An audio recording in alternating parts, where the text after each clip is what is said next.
Good afternoon. Welcome to the Midday Mull for Tuesday, the 5th of July.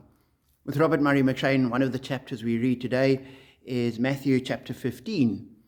And toward the end of the chapter, Jesus has a large crowd with him, and he's busy teaching them.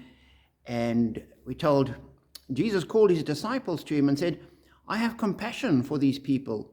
They have already been with me 3 days and have nothing to eat. I do not want to send them away hungry, or they will collapse on the way." His disciples answered, "Where could we get enough bread for this in this remote place to feed such a crowd?" And Jesus then says, "What have you got?" They say, "We've got 7 loaves of bread and a few small fish." And he blesses it and they feed the crowd. For me, the best thing about this is the previous chapter.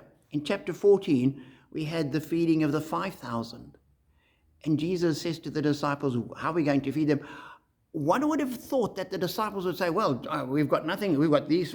This is all we've got. Jesus, do your stuff." The kind of thing that we like to think we would do.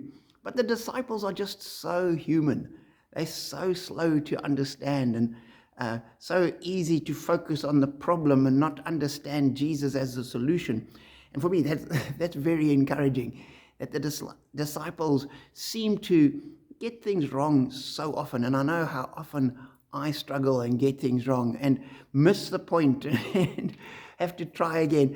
And Jesus patiently just keeps on. And he doesn't berate the disciples for this. He just says to them, "Bring it on, bring me the bread," and we feed the crowds.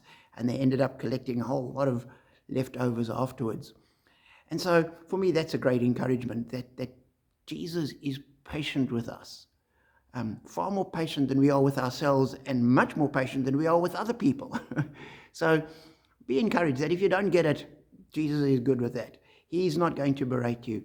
And if you're slow to learn, like I am, Jesus is quite happy with that as well, and will give us the time, and will take take things slowly and reinforce it and reiterate it until finally the penny drops for us, as it did with the disciples. And as you read through the scriptures, you realize that for the disciples, a whole lot of those pennies only dropped after the resurrection and ascension. And even in the life of Peter, some of the pennies got lost on the way, and Paul had to correct him later on. But that doesn't stop them from being used by Jesus. And so Jesus isn't looking for us to be perfect. He's just looking for us to be available, even if we get things wrong, even if we're slow.